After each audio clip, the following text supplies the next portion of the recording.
பணியிறக்க பாதுகாப்பு உள்ளிட்ட வருவாய்த்துறையினரின் கோரிக்கைகளை நிறைவேற்ற வேண்டுமென மருத்துவர் ராமதாஸ் வலியுறுத்தியுள்ளார்.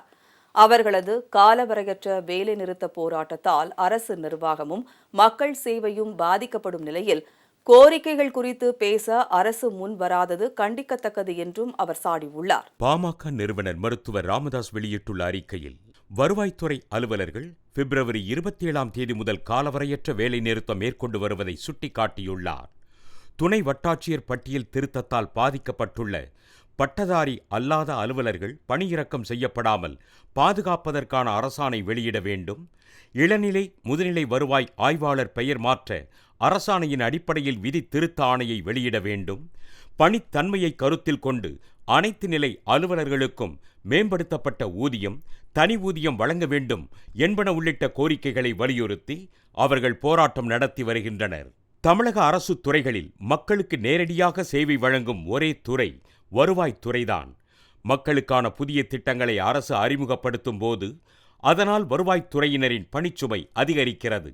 அதற்கேற்ற வகையில் அவர்களுக்கு பொருளாதார பயன்கள் வழங்கப்பட வேண்டும். அது வழங்கப்படாத நிலையில் மற்றொரு புறம் பல்வேறு நீதிமன்றங்களின் ஆணைப்படி வருவாய்த்துறையில் பணியாற்றும் பட்டதாரி அல்லாத அதிகாரிகள் பணியிறக்கம் செய்யப்படும் சூழல் உருவாகியுள்ளது. அதிலிருந்து தங்களுக்கு பாதுகாப்பு வழங்க வேண்டும் என்று வருவாய்த்துறையினர் கோருவது சரியானதுதான். ஆனால் அவர்களின் கோரிக்கைகளை ஓராண்டாகியும் அரசு பரிசீலிக்கவில்லை. இதே கோரிக்கைகளை முன்வைத்து வருவாய்த்துறை அலுவலர்கள் கடந்த ஆண்டு மே மாதம் சென்னை வருவாய் நிர்வாக ஆணையர் அலுவலகத்தில் காத்திருப்பு போராட்டம் நடத்தினர்.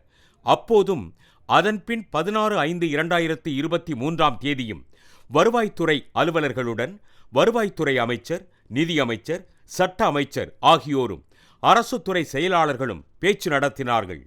அப்போது ஒரு மாதத்திற்குள்ளாக வருவாய்த்துறை அலுவலர்கள் கோரிக்கை நிறைவேற்றப்படும் என்று வாக்குறுதி அளிக்கப்பட்டது. ஆனால் அதன்பின் 9 மாதங்களாகியும் அவர்களின் கோரிக்கைகளில் ஒன்று கூட இதுவரை தமிழக அரசால் நிறைவேற்றப்படவில்லை. அதன் பிறகும் கூட வருவாய்த்துறை அலுவலர்கள் போராட்டத்தில் இறங்கவில்லை. முதல் கட்டமாக கடந்த பிப்ரவரி 13ஆம் தேதி ஒரு நாள் தற்செயல் விடுப்பு எடுத்து மாவட்ட தலைநகரங்களில் உண்ணாநிலை போராட்டம் நடத்தினர். அதைத் தொடர்ந்து கடந்த 22ஆம் தேதி முதல் அலுவலக வாயில்களில் காத்திருப்பு போராட்டம் நடத்தினர்.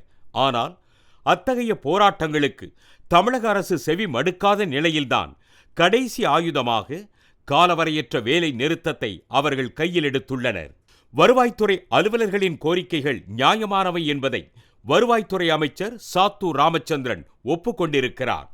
நியாயமான அந்த கோரிக்கைகளை 9 மாதங்களாகியும் தமிழக அரசு நிறைவேற்ற மறுப்பது ஏன்? தமிழக அரசு நினைத்தால் வருவாய்த்துறை அலுவலர்களின் கோரிக்கைகளை நிறைவேற்றுவதற்கான அரசாணைகளை பிறப்பிக்க முடியும்.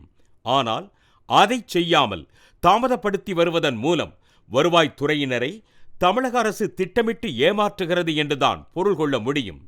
மக்களவை தேர்தலுக்கான அறிவிக்கை அடுத்த 2 வாரங்களில் பிறப்பிக்கப்படவிருக்கிறது. அதன் பின்னர் வருவாய்த்துறை அலுவலர்களின் கோரிக்கைகளை நிறைவேற்ற முடியாது. அது மட்டுமின்றி அவர்களின் போராட்டம் தொடர்ந்தால் அரசு நிர்வாகம் செயல் இழக்கும். மக்களுக்கு தேவைப்படும் சான்றிதழ்களை பெற முடியாது.